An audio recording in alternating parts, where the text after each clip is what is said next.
Hi everyone, my name is Shariar Ahmed and I am a full stack engineer with over 4 years of experience building scalable web and mobile applications and deployed to different infrastructure provider services like AWS and GCP and Azure. So today our session is about the full stack project architecture, right? And before going into the architecture, right? So first, I will give you an example how basically the architecture is built, right? So where basically it is originated and let's see the real world engineering analogies and how basically I mapped an example and I realized this example when I was basically doing work, right? And it just hit me. So I just realized why don't should I introduce to you as well so you understand it as well. So everything is architecture, right? And we didn't invent the load balancing, the caching, the queues are failover. So civil and industrial engineers did centuries ago.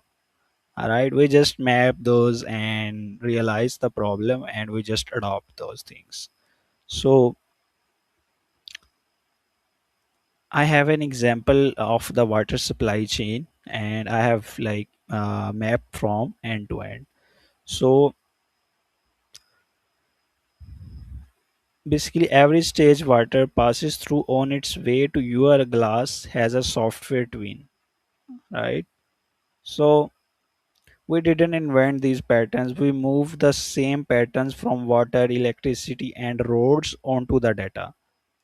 Only the medium changes, the core stays the same. So you need to look around yourself, like how we are basically handling the traffic on the roads, right? So what we are doing, basically we are increasing the number of lines so that at one time multiple vehicles can move, right? So that there is no jam or anything.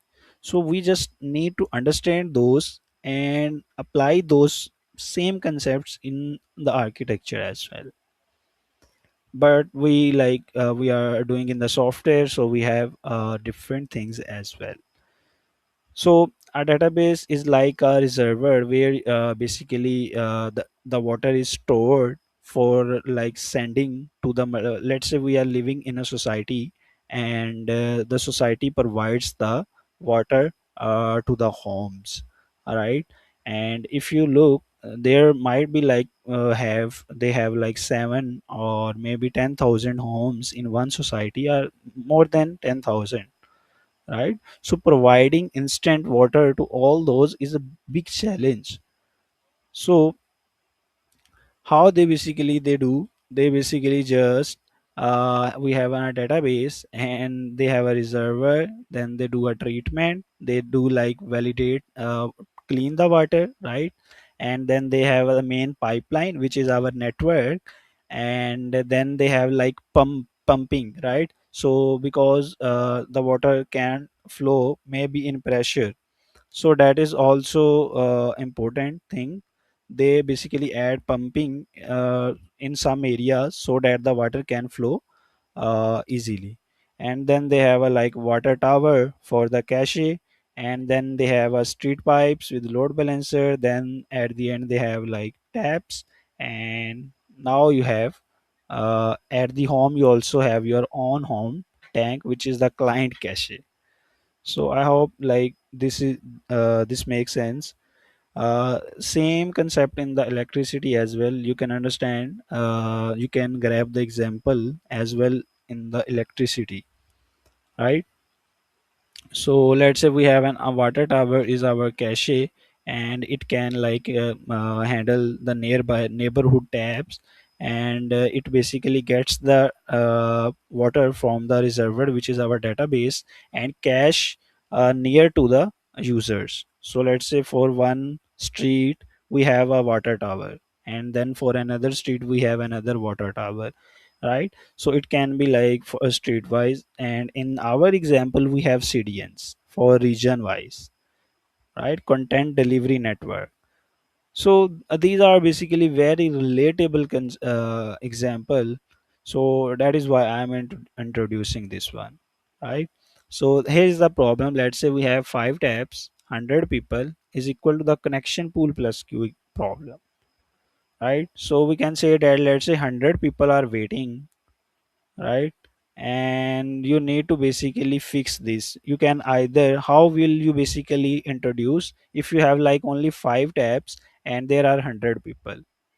So that is a very real example. So what, either you can scale horizontally, or you can optimize the your tabs, you can add a tank, you can stop new arrivals by like adding rate limiting. You can say like don't come, we are already full, right? So that is basically the closest example I could like give. And here's like they have the sections, and we can say that the line or the street wise, right? So all this stuff is here, so you can like understand. In the electricity, in the highway example I have given, how they are basically related. All these things are very important if you understand it, right? It is very important, right? So we have our Pathment project as well, and we will see it along the way as well. So so what you will leave with after this session, that is very important. So you a repeatable path from requirements to architecture, right? And there are like four things which we will focus. The first one is monorepo versus multi-repo, and the second one is backend for frontend, and the third one is a database per service, and the fourth one is we will see a complete we will see the complete architecture for the Pathment, as it's open source, so we can discuss, right? uh, okay, so first step is requirements to architecture. So a stack is, as I have already discussed, stack is like Node, Postgres, and React. And architecture answers four questions: what are the pieces, who owns what data, and how do they talk, right? Why? So basically these answers you will get from the requirements of the project, right? So understanding requirements is the first phase. If you like don't understand the requirements, then you will obviously develop a wrong architecture, and you have to like make changes a lot after the right requirements. So all you need to understand what are the pieces, who owns what data, right? And how do they talk, the pieces, right? So this is the difference between a stack and architecture, right? And you can't say like if someone is going to give you a project, and you know like Node and Express.js and React, and obviously if you know these three technologies, you will going to say that I will build in these technologies, but that's not true, right? And you will be a junior developer for these reasons if you don't understand uh, what to implement where, right? And obviously you need to understand the requirements, and then you will decide what I will be using. Okay, so the next thing, I think everyone knows about this, the FRs and the NFRs, right? And let's understand these as well, as these are very critical. So the distinction that matters is the functional versus non-functional. Functional, what it does, gives you features and endpoints, but the NFRs, how well it must do it, right? That is like shapes the architecture, and we will see the NFRs, right? So every time whenever someone gives you the requirement, you need to ask these things, right? So first one is like the scale, right? Like how many users are we going to handle, right? And in Pakistan, or mostly in like service based companies, you don't like ask these things. Why? Basically they give you a project and they give you the tickets and all that stuff, and you work on the tickets, and you don't like ask any questions from them about any feature or anything. So that is like very bad thing. So you don't actually know how well your developed app is going to perform in production. So I would say you must like ask these questions from your manager or your lead, so that you actually understand why we are developing this, right? The reason behind it, and that is very like critical thing, so that you like make decisions according to the those aspects as well. So the first one is like scale, like how many users are we going to handle. So let's say you are developing or coding for a feature that is like you are using a loop, right? So and maybe you can do it better. Like if let's say you are building it for like 10,000 people that are going to use, and 10,000 people will face like latency or slowness in that functionality. So if you understand like how many users, then obviously you will build it better, right? So the second one is the latency, and I would say latency is the time, like the response time.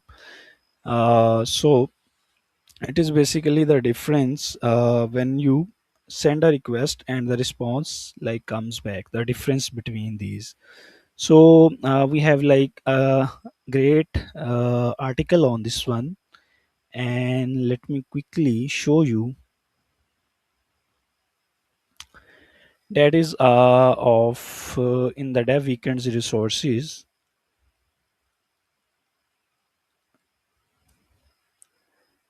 where basically we have understand what is P50 and P99. So you can quickly go in the interview preparation section, and then you can go into the engineering mindset, and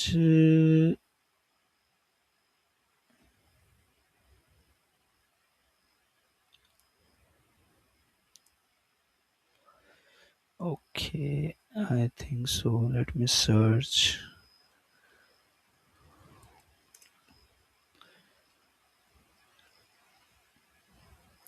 Yes, here is the matrix, right? So it is very important we understand latency, right? Latency is the time between a request and a response, right? And we have also types of latencies. We have like network latency, when we like make a request and we get a response, and it varies based on the regions as well, right? Let's say you are in Pakistan and the region is in Europe, of course you will face latency. We have also tail latency, which basically measures the worst case experiences, right? So tail, you can grab more knowledge from here, but let me like show you like the P50, P95 and P99 and the average. So what is an healthy API, right? So if the average of P50 is like 12 milliseconds, and it degrades to 15 milliseconds, right? And P95 45 milliseconds, and now it is like going far more than that. So first it was 45 milliseconds, but when the users hit like for like 10,000 users, it was giving 45 milliseconds. But when the number of users increases like 20,000, now the response time takes 800 milliseconds. So that's a lot of difference, right? So we need to like update our code or do something to improve the latency, right? And if we have like P99, that is like before it was on a healthy API, it was 90 milliseconds, but now it has exceeded to 4200 milliseconds. And if we talk about average, then this is the matrix, right? So you can like grab more knowledge from here. And if we discuss this quickly, the 99th percentile latency means that the 99% of the requests are faster than this value. If your P99 is 2 seconds, right, 1 in 100 users wait at least 2 seconds. What does that mean? Basically, if like we you say that your system has a P99 and it is in 2 seconds, so it means like if 100 users request, then one user out of 100 have to wait for at least 2 seconds. And if the number of users increases, that scale will also increase. Like let's say if we say that at 1 million daily requests, right, now we have increased the number of users, that is like 10,000 slow experiences per day. First we have 100 users, but later we have like 1 million daily requests, and for that the number increased, right? So uh, I hope you understand the latency because it is very important. And next one is consistency. So that is like a trade-off. You decide between choosing the right architecture. You have to make this one. So let's say what is consistency, like how much your data is accurate, right? And we have like strong and eventual consistency. So strong means if you update something, everyone will get the same results. But eventual means like if you update something here and the group of users will receive can receive like eventually, right? So after maybe few seconds, few milliseconds, the data is updated. So you have to make a choice. It depends. Like let's say we have a healthcare system. There, if the nurse let's say updates something about the patient, and that this patient has like maybe diabetes, and at the same time the doctor the doctor was reading or loads the data for that patient for checkup, and he doesn't get, right, the updated data from the nurse, then that is like very uh, wrong thing, right? So he here we need a strong consistency. Like if the nurse has updated the data, the doctor must receive the updated report about the patient. But in many cases we can also in our finance systems, mobile banking apps or web apps, we need strong consistency. And where we need an eventual consistency, in many systems we need like maybe when let's say if the person, the viewer, does not get the updated data, that will not affect something. All right. So next we have availability. And availability doesn't mean like if your system is available 24 by 7 but it is not giving the correctness. The system must be available but with correctness. Like if a system is available 24 by 7, but if I request something and it gets me the wrong data, so that doesn't mean that doesn't count in availability, right? And durability means, can we ever lose this data, right? So durability is also important. And then we have a security that is very important, and it counts as PIA, right, which is about the personal identification. And it stands for like personal identification, and it has like direct and indirect, basically two types. In the direct, we have like we take the information from the user, like its first name, its CNAC, and many other, like first name, last name, father name, and all that data. But the indirect information is like we take their IP address, their geolocation, and their gender, their races. So all that is indirect data. So we have also we have to make audits, and we make our auth model, and we have also have to make sure the compliance. What is basically compliance? It also varies on the region as well. We may face we have to ask the businesses to give us the compliance about their region, and you can also search on the internet for that business as well.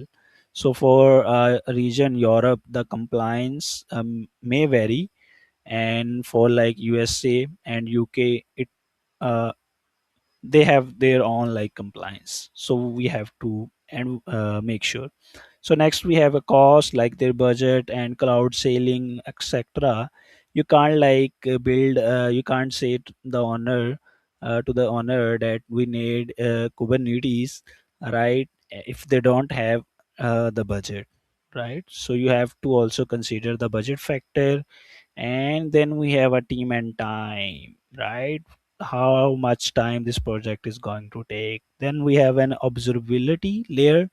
Let's say it's very important, I would say, how basically if something breaks, right, breaks at 3 a.m., right, how will you know?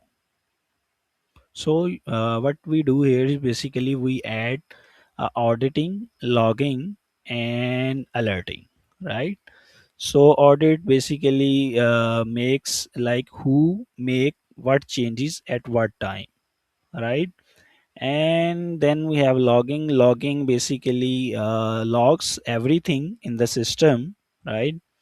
And after that, if something like we have a centralized system for this one, we will have a session on this as well, but where we will do practical on the observability layer. What we will do basically, it will log something, and we will see if the logs have any error that we will observe, and if something like breaks, we will alert, right? So then we have like availability. How often do requirements change? You may have experience in service-based companies where like requirements changes in days, right? So we have to also consider this factor as well. So all these are very important, right? And I think you guys understand these. But the first one, like scale, latency, consistency, availability, and durability. And security is also important. And these five are very important. Okay. Okay. So let's get to our next, which is our architecturally significant requirements. Okay. So these are very important. Let's We have a real usage here.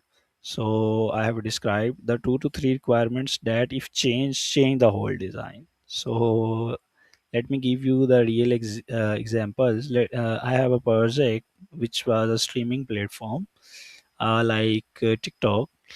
So we have like I will explain in one line.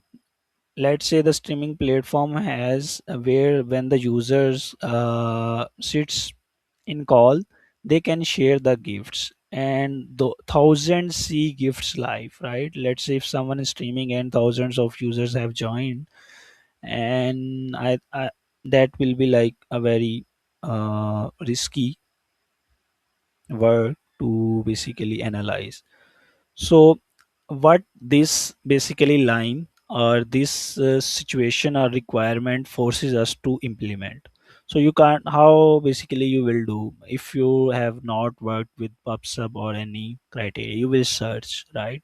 You will search like I have these requirements and I want to improve my system. So you will get articles and a lot of stuff because you are junior, you just know the stack. You now you are moving towards the architecture where you basically have to like make changes as well and participate in the architecture of the system. So it will forces you to push plus pubsub backplane, right? So in the pubsub we have a publisher and a subscriber, and it is basically a engineering pattern. It makes your life easier, but if only you know it, right? And in another healthcare system I will show you in a moment, where I have like 7 roles, right? And they all well auditable data. uh, of course we need in healthcare where we basically need compliance as well, so we need to audit the data. So what this was basically forcing me to do is basically to implement scoped role based success system plus audit plus consistency, right? And consistency, strong consistency, not eventual consistency. So role based success systems are like we also have in Pathment as well. We have like almost 7 to 8 roles in Pathment where we basically have access, right? We have given access to those who basically are the owners or who you will give request. So in the mentorship, we have also AI generates roadmaps, and we have also a workers for them and a provider fallback. Why we have a provider fallback? Let's say if the workers don't work, we will provide the fallback, right? So the first thing is design for the architecturally significant requirements first. Everything else bends around them. Okay. So next we have estimate the capacity before choosing tech, right? So let's say we have 10,000 daily active users and they perform 5 actions per day, right? So that means 50,000 actions per day and 50,000 actions per day, and we have 86,400 seconds in one day. If we divide them, we basically are calculating how many requests we are making. So it's like we are making zero point 0.6 request per second average, right? And let's say if the system has a peak, then we can multiply it and it becomes 2 requests per peak. And we also need to understand one thing more, that is our read write ratio. So like how more, let's say we have like 100 APIs we have developed, and 80 or 70 of them are the read request, and only like 20 to 30 are the ones who are writing to the system. Like if the put or post request our patch requests are the writing, and the get requests or all the read request. It depends on the system requirements. Some systems have evenly distributed both read write ratio. Some has a greater read, some has like a less read. So it all like depends on the system, and you need to understand this as well. So if the requests are like 2 requests per second, you do not need Kubernetes for this, right? So You need to understand, you need to basically back off the envelope. Math kills premature scaling, right? So do this math work, understand like how many users and are active, right? Let's say your system has like 1 million users, but the active users who are like daily doing the work are, let's say, 10,000. So you have to like make decisions based on the active users, not the like the number of users of the system as well. Okay, so we have this our architecture, right, for the apartment. And I have like, okay, so basically we have currently our this Pathment, which is a AI powered mentorship SaaS based application, and we have like admin, mentor, mentee, and an applicant, right? All are requested to our person. We have a we used recent for the emails, and for generating roadmaps we are using Grok or any kind of APIs. And then we have a read write to our Postgres service. So let's say if we like calculate here the daily active users and the actions they perform, basically it also depends on the roles as well now, right? So let's say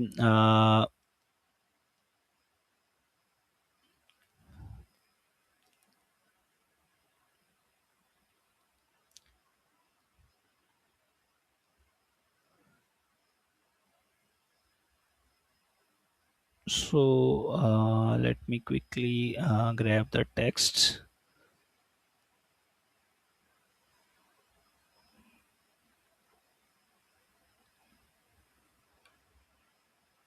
Okay, so let's write in this box. Okay, so let's say we also have like, as I've told, we have 3,000 users, but let's say we say that we have 10,000 active daily active users, right? And we have 10,000 daily active users, and it varies. Like let's say we have 50 mentors, right? And we have like uh, 800 mentees, right? So let I am like dropping it to 100 only so that we can better understand it. We have 800 mentees, and we have like 4 admins, or like to complete it we can say, if we increase the number of mentors to like let's say 100, and we have 100 admins. So now our this will change basically, right? So I will calculate by role. So for 100 mentors, let's say they perform a mentor. What a mentor can do basically, mostly it performs assign the task, right? That's the whole word. So we will count assign the task, view the mentee profile, and assign him a new task, and also see its task which the mentee has submitted, right, for review. So we can consider, let's say, 5 requests per mentee, right? And this is 500 requests, right? And then we have a mentee what he can see his own task, and he can submit the task, and he can see his profile.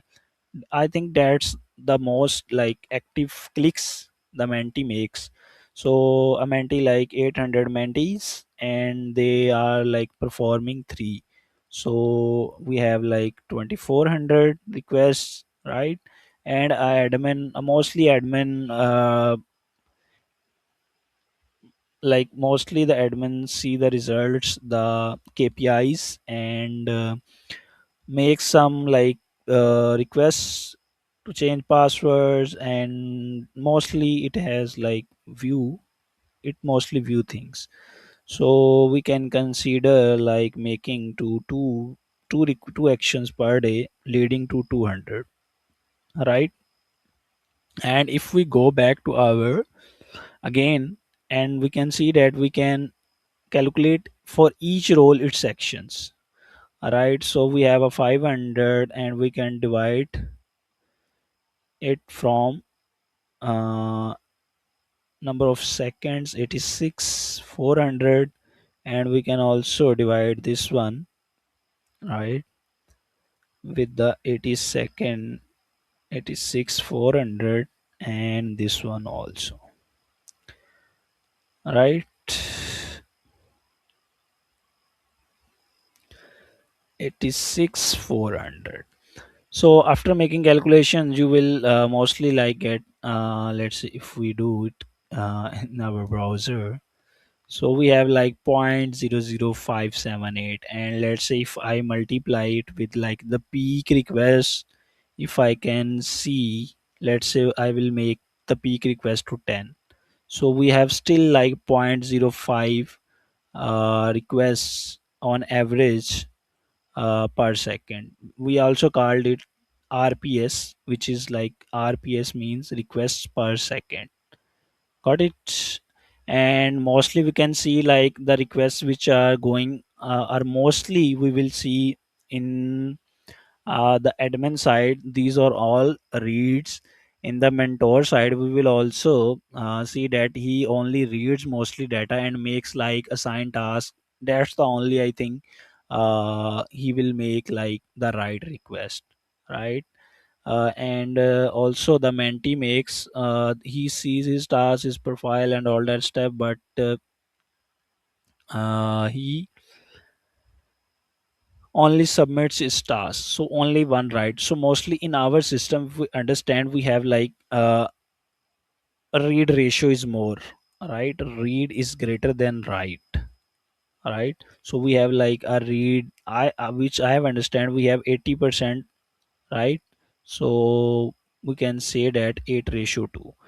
So, and also we do not need Kubernetes here, we can like scale our system vertically, right? So this is basically the method. First, extract the functional and non-functional requirements, then pick the architecturally right requirements, the 2 to 3 that shape everything, right? So let's say if we look in our system right now, so what would be the architecturally specific requirements? Let's say if a mentor assigns something to a mentee, shouldn't the mentee get the notification or anything from the mentor, right? That you have assigned a new work from you have got a new work from your mentor. And similarly, we have one more important thing we have to notice here. So we also, if the user is offline, we also need to send him a mail as well, right? And for one thing more important, like if we also, if the we need to onboard our mentor or mentee, we need to send them like emails, right? So that they can be registered on our system. So we are using a recent a third party integration in our system, but we are also like sending them notifications. We have made our orchestrator, it's open source, you can like understand. We will discuss in a few minutes, so stick to it, right? uh, so basically in the architecture we have like more theory, right, rather than the implementation. We make like here the decisions, so you need to understand the things, right? And we have an admin, mentor, and mentee, and an applicant, right? So basically we need to make a major change here, and what is that? It is, what is the priority of the emails, right? Priority of the emails, right? Let's say you are sending a bulk email for inviting like for 400 mentees who are got selected in the fellowship.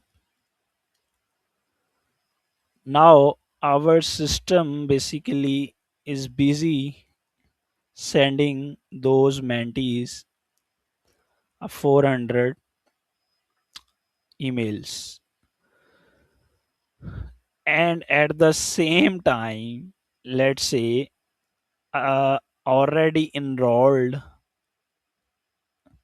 mentee forgets his her password. Now he requests for the password, but he his email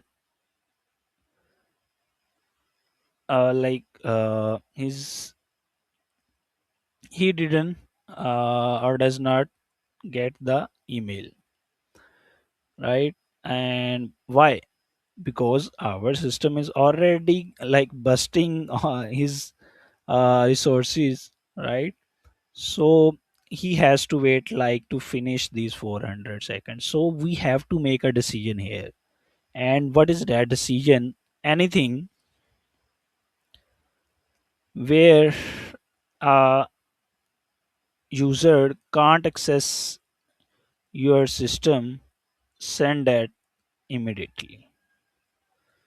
What I did here basically, I made a decision that I will set the priority of the emails. I will stop or pause these ones and I will send this because this is important, and I will resume then the other emails, so that this user like don't get frustrated. uh, so that's the decision I made, right? You can make other decisions as well.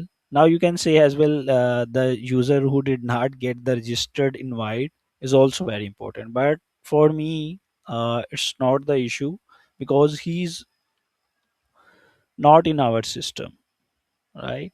So the person who is already in our system, he gets the priority, right? So that he can log in easily. Okay. So we have a constraint. Okay, so time capacity, choose what to optimize, right? Drive components from the requirements, right? So these are like your methods. So what is when you basically have to make a monorepo and a multi-repo. So let me give you one important thing, right? So when basically you have like a lot of changes, right? And you want to like make one PR to the system, use monorepo. And if you have like the one let me rephrase. So basically the thing here is that you need to understand the team. That is, for me, that is very important. So let's say if your team there are multiple teams, right? And one is handling the out service, one is handling the ticketing some service, and one is handling the order service. You must use multi-repo, right? Which we mostly call microservices, right? So another one, if you have like a small team, 1 to 5 person or 10 person, I highly recommend use monorepo, where you're basically you where the front end, back end, and all the stuff is there, right? It's very easy to use and very easy to understand because you have everything on it. In multi-repo, you have like, if you have deployed one service here, one service here, and one service here, how they will like connect to each other. So let's say we have a ticketing system, right? And if I quickly go to my GitHub, and if you go to the ticketing microservices web app, right? So we have an interesting architecture here, right? We have an order service, right? The first user will register, and we have an auth service, it will be checked, and then we have like he can see the listed tickets, and then he can make a request from the uh, listing tickets, right? So in that architecture you will see every service has its own DB. So one important thing is it is not required that every service has the same database. So maybe right now we are using all service for MongoDB, but in some other case or scenario we will use uh, MySQL or Postgres, and mostly we use that for finance systems, right? And now the all service will, how the ticket service will check that the user is logged in, right? So it needs to like maybe request from the all service, hey, this user is registered, logged in our system, and it will send back. And it also creates latency in the system as well. So it is like don't like go to microservices if you don't need it, right? And it is also like if you have like users in the system, and mostly your users hit the order service, your order service has like more requests than the all service, and you are whenever like users order something, your system is show downtime, or it gets broken. So that is also the issue, right? So there you can like increase or go to you can make the pieces of your system, and you need to understand how now your pieces will work together, right? So this is very important thing. Okay, so I think I have explained a lot about this one. And I have also talked about the team size, right, which is a Conway's law. And we have deploy independence, right? uh, so this is one thing as well, right? If I haven't discussed about the deploy independence, let's say you have made changes, but I think it covers in the team. Let's say the order service team like make changes to the system, they can easily deploy their own service without affecting all the other services. They can run easily. If any issue occurs, it will be only in the order service, not the whole system will be like down, which will be the case in the monorepo. If like something breaks, your whole system will be down, right? So that are the trade-offs you have to make, right? So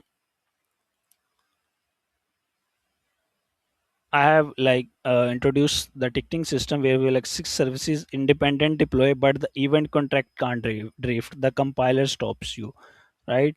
So what it is basically, let's say right now we have like 1 2 3 4 5, and let me, and this one is our six. So basically how these services will talk to each other, right? So let's say if someone log the ticket, clicks reserved, and we will order, he goes to the order service, and the order service basically store the data in its database, and then it will log this order for like 15 minutes expiry, right? He can enter the credit card details and etc, and for those 15 minutes no one else can get the same ticket. Why? Because we have used redis, and we will push those to the redis. Now if you don't like know about redis or any other services which are job queue, right, then how will you like architect the system? You can also make the dbq as well if you don't know, right? But it is slow, right? And redis is fast, and you need to show why redis is fast and why not your dbq is fast, right? So these are the architecture things. You need to explain the trade-offs between the things, why you use redis, why not bullemq, why not kafka, right? So you have to like show you know you have the knowledge, and you show it to the users. So we have another backend for front end. So what is that? Let's say you have like many clients. Let's say you have a web, you have a mobile, and you have another web for like many roles as well. And you make a backend for front end. You have a backend and you need uh, you basically make changes for each client. Let's say the mobile app, let me give you a real example. Let's say we have a mobile app, and on the dashboard it only needs two to three things, right? And in the backend, in the admin app, in the dashboard we need more data, right? So what you do, you basically differentiate based on the client type and send data, right? This is basically called backend for front end. So it basically we have an overfetching or underfetching problem, right? Mobile downloads field, it never shows, right? It basically causes the bandwidth issues, right? And all other stuff as well. So this is like web, you have an iOS, you have a partner, and they basically make request, and you basically handle each client based on their services. One more important thing is BFF is not a gateway and is not a GraphQL as well, right? So I have made like, it may confuse you, so that is why I have like make a slide on this one. And it is basically like the API gateway, BFF and GraphQL. What is API gateway? One for all clients, routing, auth, rate limiting is its API gateway work. We use it in our microservices.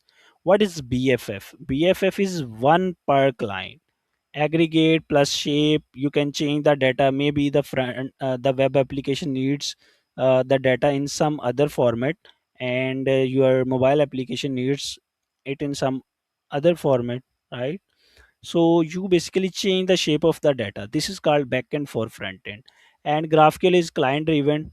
Client ask for exact shape. So that's the difference, right? So GraphQL has its own trade-offs. So you need to understand all the trade-offs, right? They compose. Let's We have a client. If he requests to the gateway, then to the backend for front end, and then services, right?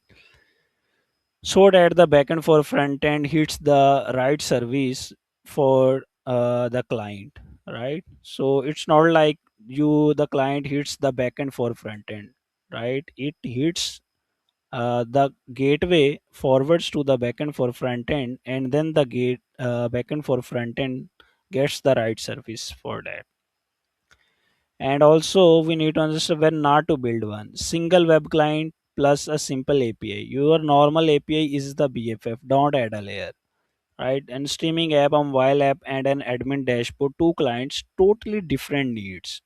Two BFFs over a shared one, right? Let me give you quickly an example of that. We have like health SIA system I have developed, and you see here.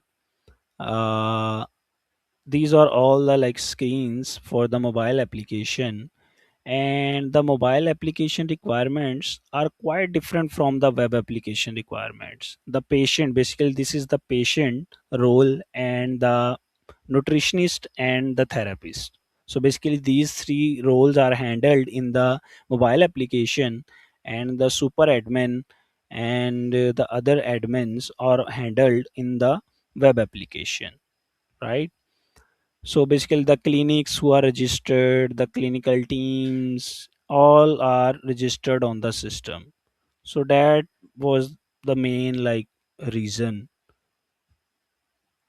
We have like those many. I have also used backend for front end here, but in a monolith repo, I differentiated by the client type and then respond back. We have the same backend for the uh, client app, web and the web app. Reason basically is if we need anything, I can simply grab from the web app and use that, right? So that I don't have to like make a new one, and there will be like code duplications as well, right? So we have a database per service. We need to understand this one as well. Basically, there are two principal: database per service and a polyglot persistence, right? Database per service, which I showed you in our ticketing system, that every service has its own database. Each service on its data, no shared DB. And polyglot persistence, each picks the store that fits its access pattern, right? A shared database recouples everything into a distributed monolith.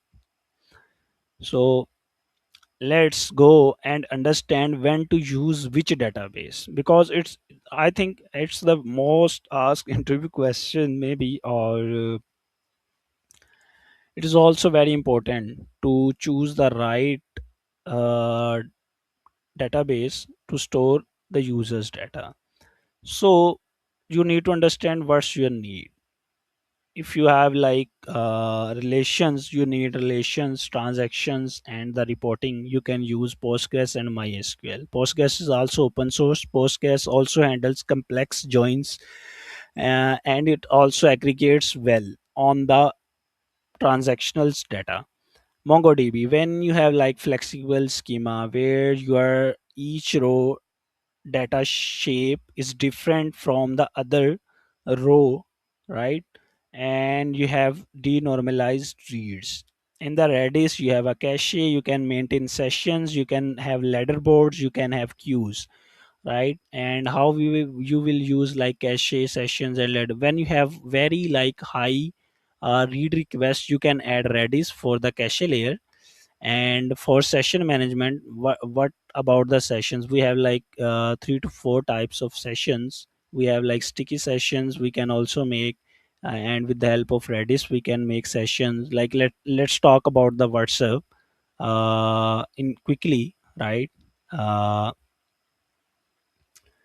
So let's say this is one my server, because WhatsApp has like trillion of users,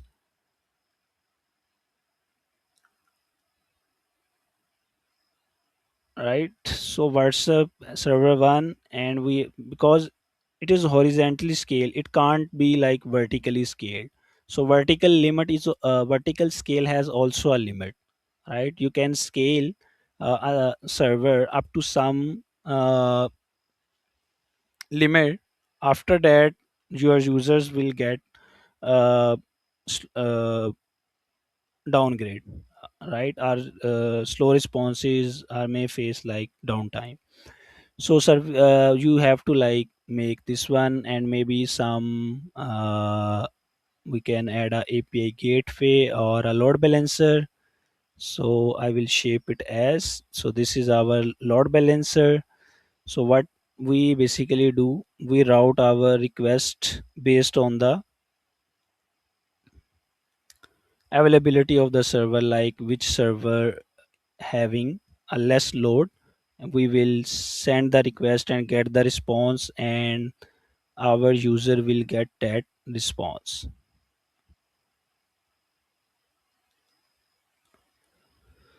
So we have a user, he makes request, it will get from the load balancer, and the load balancer will distribute and get the response and send back to the user.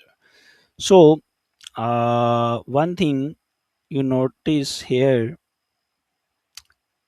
we are using like web sockets here. And let's say the first request the user made, like let's say he wants to send the message to a user, right, who is connected to the server 3, right? So how, and we have like maybe a shared database, we can say, maybe let's, for now we have like considering a shared database with read replicas.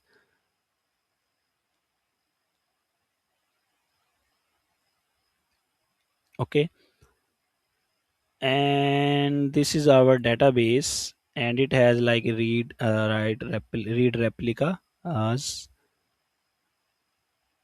and the user which gets the message is on server 3. So how will server 2 knows that the user sends the message to the user who is connected on the server 3? That is very like big issue. So how basically it's resolved? It can be resolved like in many ways. We can make like a key to value mapping, like this user id connects to the server 1, this user id connects to server 2, and this user has been, we can make a table and all that stuff. But we can use like redis here, which is also a table, right? We have like this one redis, and all the users, right, will be, their sessions will be maintained in our redis. That is very important. So the load balancer directly understand that this user is on server 3, and it can get quickly from the redis service and can send the message to the server, to the user. So redis is fast because it uses memory to store data, the ram basically. It stores the data in ram, so that is very fast to access ram rather than the ssd or any other storage. So that is why redis is fast. And it redis can store any type of mostly data. You can research on that redis types.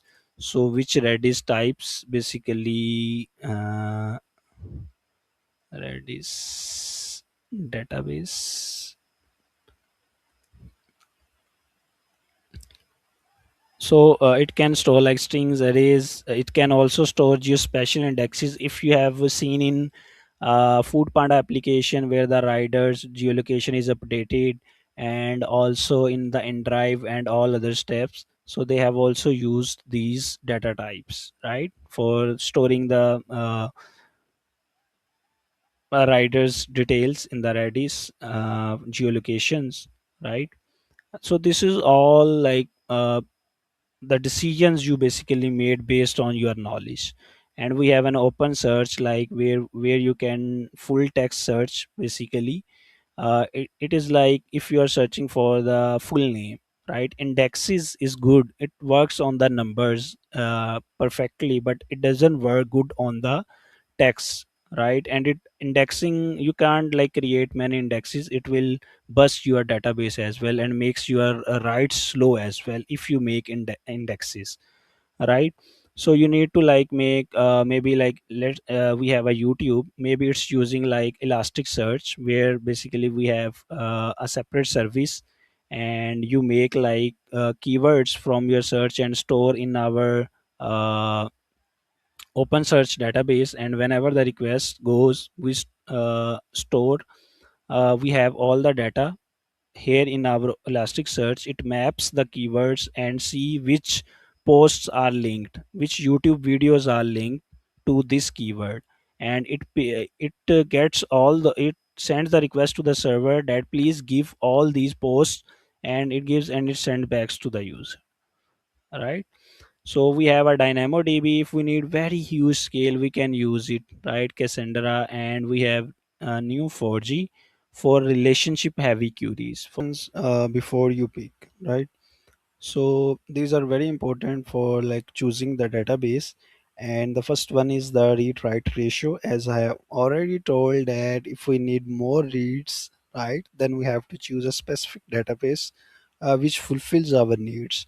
And then we have an access pattern, like how we are accessing data in redis. We are using by key, we are accessing by query, and in like relationship we have mysql, sql, and Postgres. And if we are only using a text as a access pattern, and also if we need like consistency, we also need to use mostly Postgres for strong consistency, where we need transactional data. And because it fulfills the ACID requirements, and if we need like eventual, it's okay if the data is not get updated, or it may be like delayed for a reason. And then we have a, like a scale problem, the data volume problem plus the throughput, right? So the scale problem, let's say we have a huge data and the user requests for it, and the throughput is like very low, right? So what is throughput? Basically throughput is the data or anything which travels from one point to another within a specific time frame, right? It's just like you need to go from one point to another point within a specific time period. Let's say you have heard like 50 megabytes per second, which means like 50 million bits will travel from one point to another point in 1 second, right? So eventually the information is like bit, right? So next we have like schema volatility, like it is stable or changing weekly. If it is like changing, I think we should adopt uh, flexible schema, which is our MongoDB. And then we have a very important point, right? And I felt, to be honest, in the team as well when I joined, and I was discussing with them like we shouldn't use like this database.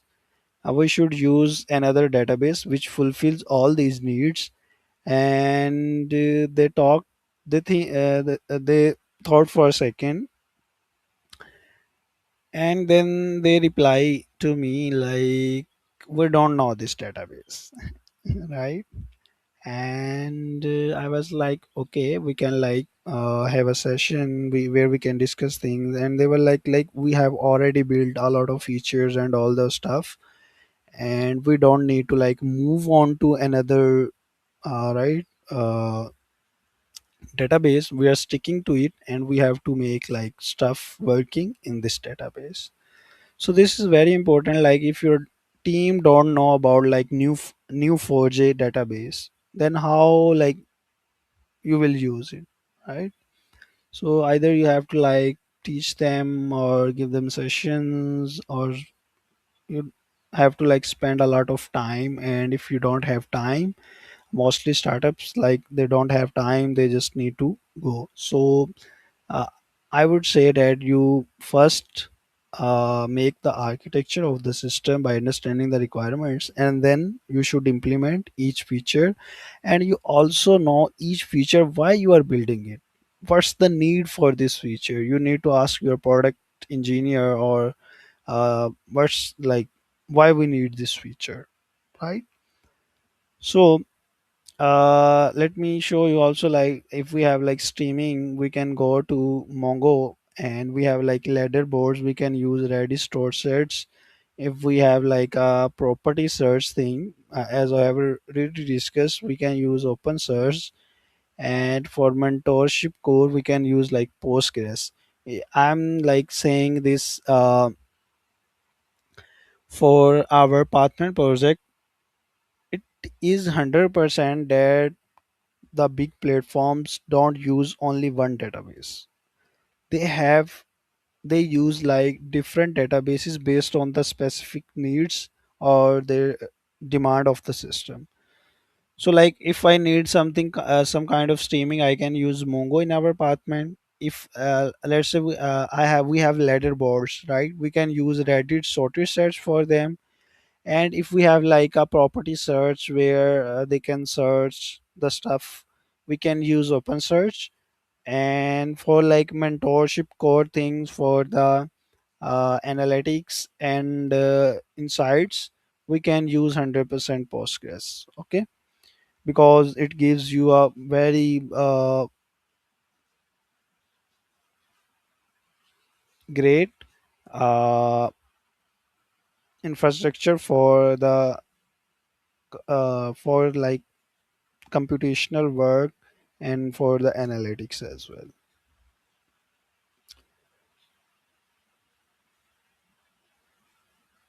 So basically, here is the very important lesson I will give you. And basically it's related to the Pathment. We didn't use bull MQ or Redis for like sending emails, because we, let's say we are sending 1000 emails, and also we need a worker for that which will pull all those stuff and then it will send in batches. Let's say send 10 emails per second. So what I did basically, what the textbooks basically will answer is that you should use Redis and BullMQ, right? But what I shipped basically, I use Postgres for updates, skip locked, right? So I have added retries, data letter queues, idempotency, and a new data store is a text backups monitoring failure modes on call, right? So what I would say, start with one boring database, add a specialized store only when a real access pattern forces it, not because the diagram has lots of cylinders. Like you want to impress, that feels cool, right? That is why we are using Redis and BullMQ. I don't think so you guys need that. So we need to make our system better, not it is looking better, right? So if someone like saw the system architecture diagram and they say that nice, it looks cool, right? We need to like understand the system and then we should work on it. Okay. So we have keeping data consistent across services. So this is very important thing. How? Basically, uh, as we have in our like microservices architecture, and the data must be consistent across the services, right? We have an order service, out service, we have a ticket service, we have a payment service, and we have also an expiration services. So let's say we have an event which we emit order created, other update their own read models, right? So once the order is created, right?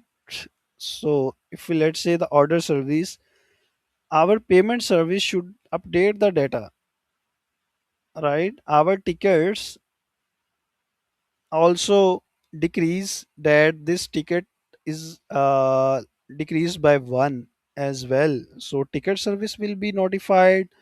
Our user ticket, basically we have make a table, right? And also our payment service will be notified. But one thing, let's say, one thing very important here is, let's say your event is not received by another service, that's a failure, right? So we have like some patterns that will make sure, right? So one thing, CQRS, right? Separate the write model from a denormalized read model. And we have a saga pattern which is used for like if you have a payment service, a finance system, and you want to like implement, we have separate services and transactions don't work on multiple services, right? So this is very important concept, that transactions don't work on multi-service, multi-repos. So we have a saga pattern which makes sure that the distributed transaction via events plus compensation. So this saga pattern basically makes the transaction true in a distributed system. Distributed system and microservices are multi-step or multi-repo are all the same thing. Okay. So what I used basically for this, in the ticketing service, we use a Nets event streaming platform with optimistic concurrency. This is called OCC. And what is that? Basically, let's say it basically is worked on the versions, right? How basically, let's say you have a Google Doc, and I'm giving you a Google Doc example, and let's say you shared the Google Doc with someone as well. Now in the OCC, basically what it does, we have like some patterns. If you will make changes, the updated add or version as a column is added in the object. So whenever you will make change and send the request, and let's say the other user is also has also made changes and he has also sent the request, and its version will be upgraded to, let's say you both have right now version 2, right? And when the other user sent request before you, right? So that version will become version 3, and when you will send the request, you already have version 2, right? And you upgraded to version 3, but there is already a version 3, right? So it will either say you need to reload your uh, system because another person has made changes, so that you can see. And also we have WebSockets where you can like show the user, right, that the other user is here. Mostly you can see in the web docs is similar thing here. Okay. So front end, back end, and infrastructure are all one decision. This is very important. Okay. So what the beginner will do, design backend, attach a front end, and deploy it somewhere. That's it. But the senior what will design the vertical slice, rendering plus API contracts plus data modeling plus infrastructure all together, right? Where they couple, right? Where all basically these things are coupled. So basically in the rendering infrastructure, the SEO, right?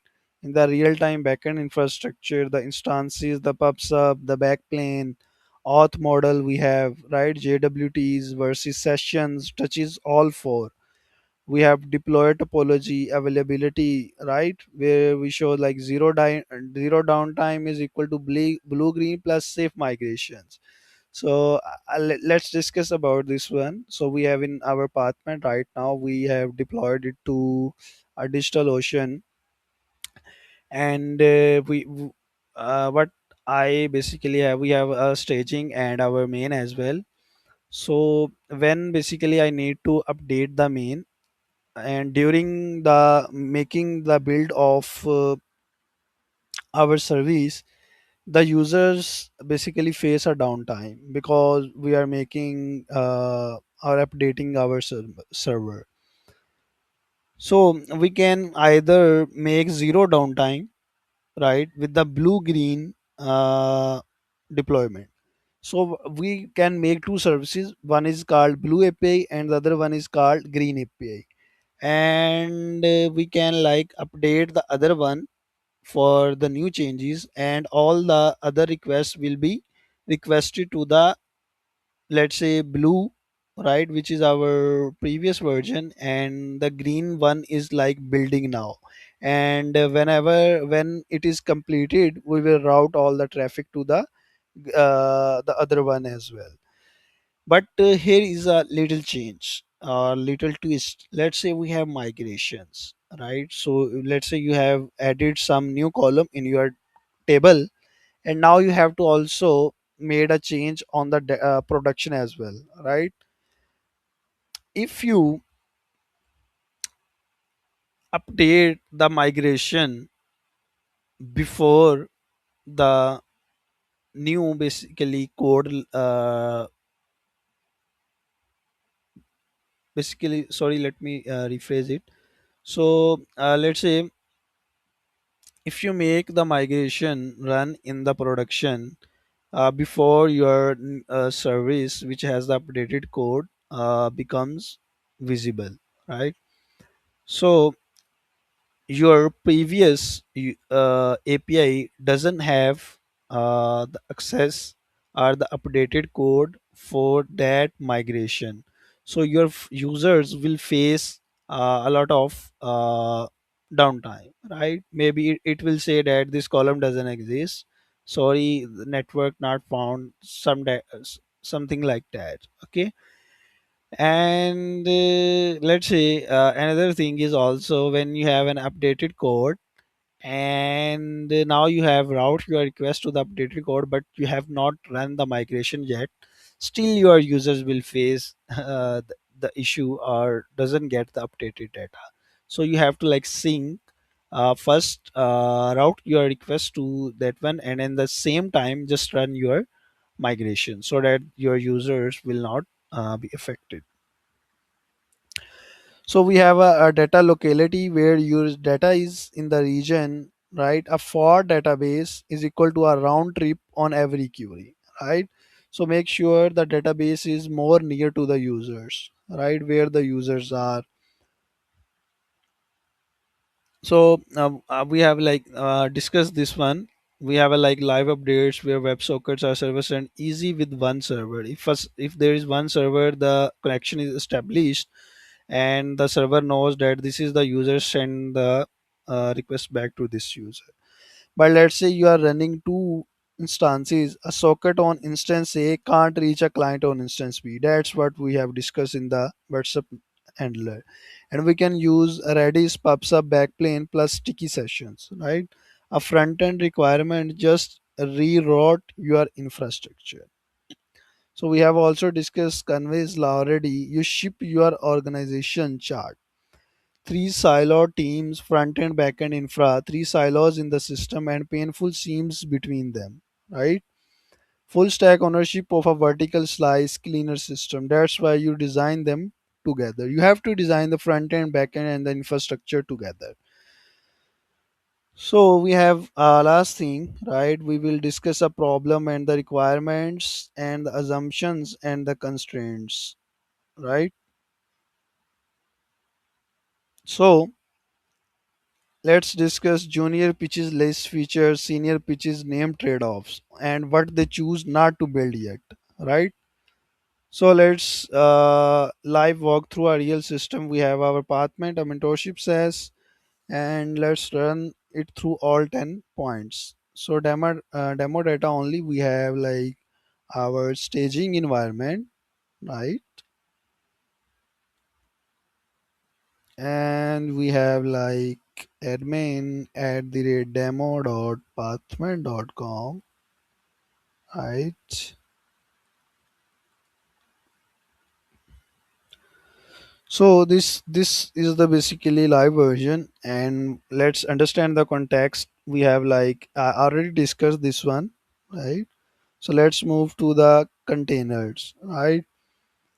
So we are using basically caddy. We are not using reverse proxy. The reason behind is caddy can also handle a TLS certificate for us, and in the reverse proxy our nginx service we have to set up manually every time. So caddy is important and it does all the stuff by itself. So we have our next.js which is deployed at the versal and the edges, and we have our backend which is deployed on an ec2 instance, and it is built in express api plus socket.io plus in process email worker one docker container. We have used docker compose for this, and we have our postgresql database, we have our resend, and the socket.io makes connection with the front end so that the streams work real time. So one vertical slice is mentor assigns a task, mentee sees it instantly, basically, right? So how we have a very mature architecture here. So mentor clicks assign. We have on this endpoint, it hits the server and the Express API. It checks all the permissions. If the mentor has the permissions, basically, can this mentor act on this clan or the group? Oh, yes. So it will hit the database, insert assign underscore task, which is synchronous and consistent. And now the mentee's room and the UI updates is real time with the help of socket.io. And we also have an email queue, which will say the worker will run and it will fetch the task details and all, and it will send the user that this task has been assigned to you. Please do this, right? So one feature touches synchronous plus real time plus asynchronous, right? This is synchronous work this is asynchronous work, right? Synchronous and versus asynchronous. I hope you know about that. So pick one, produce a one page pitch plus one C4 diagram. Right. So we have like you can do a food delivery with the customer, restaurant, and a rider. Right. This is your assignment. You can also a real time quiz with 10K concurrent players. You can also run a B2B analytics dashboard with daily point report exports. Right. So we have a rubric requirements, and you can assign and give your points we have assigned, right? The requirements and architecturally specified requirements 2 points, database choice 2 points, synchronous asynchronous consistency 2 points, front end plus. So post it in the comments and I will react to the best ones. Okay, you can like have this assignment, you can work on this one. Okay,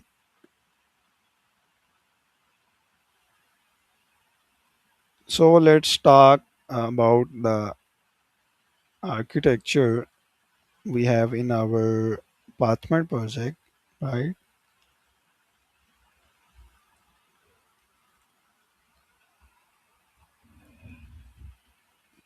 So we have our system, we have a client interface, we have a monorepo, right? Because I was the only person who is handling this, and we have also like contributors who are doing a great work as well. And we have like client interface and our server interface, and we have also all the doxies and a market site, which is our this site, right? So what this like is doing, we have our actions working here for the production and staging as well. I will share it in a while. And we have our server. I can also show you the best practices here. So we have our main request which comes to our index.js, right? And will be forwarded from here to the routes folder, which is our routes. So basically here is a flow. When the this is the main entry, or which is index.js, and then it goes to we have routes for each module or feature, right? So we have here an index.js file as well. Let me see. Yes, here it is, where we have all the routes defined, right? And we have an auth profile, skill, admin, programs, all those stuff here, right? And you can easily access, click here, and it will take to the controller whose work is only to handle the request and forward to the service, right? So we have a service here, right, which has all the business logic for that particular route, and it sends back to the controller, and controller sends back to the route. So we also have added some middlewares on it, right? We can have this middleware list. We have auth z. Auth z is basically for the permissions. We have to check the permissions as well, right? So we have defined a scope here because we are using a scope based RBAC. There are many kinds of role based access systems, but we are using scope based RBAC. And we have a rate limiter, we have the and the validation, right? So all this will be like we have separate DB source, we have the scripts separate, we have a socket file here. If let's say I want to in future we have like more users and they can't be handled by one server, what I will do, I can simply uh, I know that I can like make this socket a separate service, right? And one thing more I can do is basically I can like put put off from the system the worker services, and then the request or the load on the servers will be reduced, right? So this is basically the thing. You can also check many other things. We have Docker file here, which will basically we can make container and deploy it anywhere within seconds. We have a Docker compose staging file, right? Because we have different environments, we first push into staging, we check there, test there, and then if everything is okay, then we just push into the main. So on the front end side, we have a very clear architecture, and always love that. Uh, it is that we have like we are using Next.js. Why? Because of the server SEO, and also it's fast. It gives you SSR, SSG, right? And you can use it, and it is also SEO friendly as well. So there are like many reasons I choose Next.js. So what I did, you can see that I have a auth where all the auth pages will be there, right? I have an public routes which are the admission routes, and then we have an admin mentor and a med, right? So all these three are protected routes, and all those have a proper layout. Okay. This is our main layout of the system, and we have like if let's say I am opening an admin service, and we have, let's say I go to dashboard, and we have a page.tsx. Now this page has also components. So what we have did here in the app, right? We have components which are role wise, and some are shared as well, which are used in all the roles as well. So what you can do, you can also create components module wise, you can create role wise, you can create feature wise. It's up to you, but once you choose that, please continue to do that, right? Don't like mix things. So shared things will be here, like the pagination, the other stuff here. So it will be in the component. You can see that in the app and pages there will be no mostly in some pages, if let's say we talk about dashboard, you can see here it starts, it directly has the pages, right? It doesn't have any logic here, and it looks clean. The logic will always like in the backend we have in the services, in the front end the logic will always be in the hooks. We have a use dashboard hook, right? That will do the work for us, for the business, so that our main page looks clean, neat, and readable, right? And also it will render fast. You can create hooks in the lib, and then you have context APIs here, you can hooks here, right? You can have your services. What are services? Services are basically this is the clean architecture, and I think you all look into this. So we have like created services in the front end as well. We have types, we have utils. In the util, I have like API errors, how we are handling. We have a daytime, right? We are basically handling region time issues. And then we have a validation.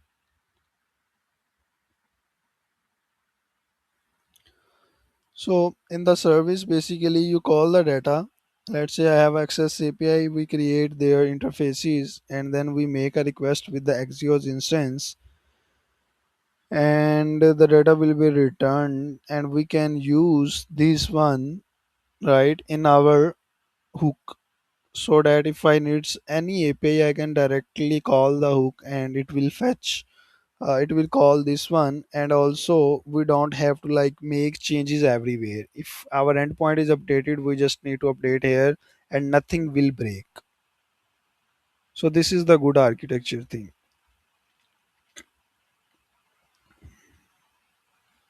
Also we have themes, dark mode, and the other one. And uh, that's all. You can like further explore it. We have in the GitHub, we have workflows, and there are two basically workflows. One is the deploy, production, and staging. So whenever there is a push in the staging, it will log into our server and it will fetch git pull origin staging, fetch the latest code and redeploy it automatically, so that we don't have to do any every time. And similarly on the front end, we have a contributions guidelines, we have all that stuff, right? So I think you have understood the good architecture. 5 ways to make it worse. So if something like is written on your resume driven architecture, like you're saying we have an Kafka and then Kubernetes because it looks good, don't do this. And we have a premature microservice where you don't need it, don't do that stuff. A shared database across services is a good one, but not so good.